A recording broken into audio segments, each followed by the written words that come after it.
Monsieur le Premier ministre, Mesdames et Messieurs les membres du gouvernement, Mesdames et Messieurs les représentants du patronat, honorables représentants des syndicats, Mesdames et Messieurs, je me tiens aujourd'hui devant vous, non seulement en tant qu'élève, mais aussi comme la voix de milliers de jeunes Sénégalais qui rêvent chaque jour d'un avenir meilleur à travers l'éducation. Je prends la parole avec humilité, mais aussi avec gravité, car ce dont nous parlons aujourd'hui ici n'est rien de moins que l'avenir de notre pays. L'école sénégalaise est en souffrance. Elle souffre du manque d'infrastructures adéquates, d'équipements insuffisants, de classes surchargées, où il devient difficile d'apprendre et d'enseigner. Elle souffre du manque de manuels scolaires, de laboratoires dignes de ce nom, de bibliothèques vides là où elle existe encore. Elle souffre de l'angoisse de chaque rentrée scolaire où nous, élèves, ne savons pas si nous irons au bout de l'année scolaire sans interruption. Elle souffre enfin de ces grèves à répétition qui compromettent nos chances d'acquérir le savoir et la formation nécessaire pour bâtir notre avenir.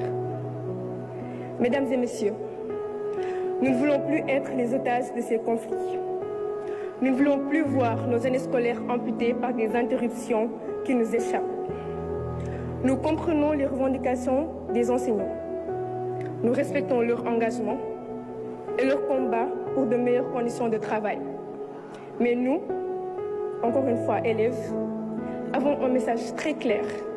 Nous voulons apprendre, nous avons le droit d'apprendre.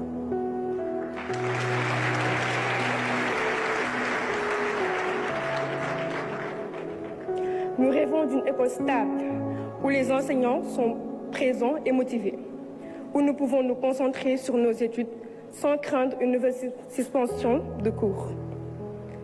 Nous ne voulons plus d'un système où la qualité de notre formation dépend de la durée des grèves et des négociations. L'éducation est notre bien le plus précieux.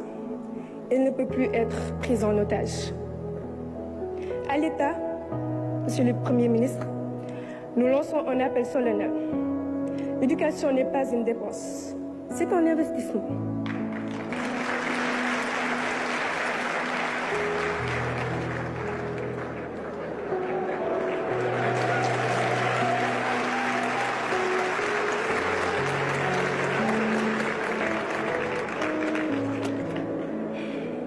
Un pays qui veut se développer doit donner à son école les moyens de réussir.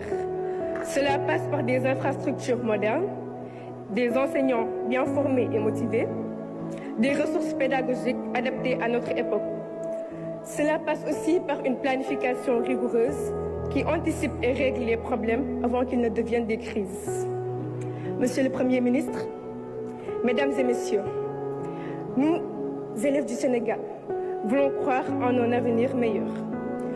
Nous voulons croire que nous ne sommes pas condamnés à voir chaque année notre parcours scolaire mis en péril. Nous voulons croire que nous comptons, que nos rêves comptent et que cette rencontre ne sera pas qu'une discussion de plus, mais plutôt le point de départ d'un engagement ferme et durable.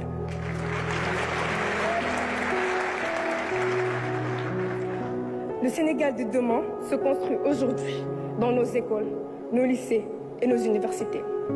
Donnons à l'éducation toute la place qu'elle mérite et nous vous promettons une chose. Nous ferons honneur à ce pays. Nous porterons haut son flambeau. Nous bâtirons une nation forte et prospère. Je vous remercie.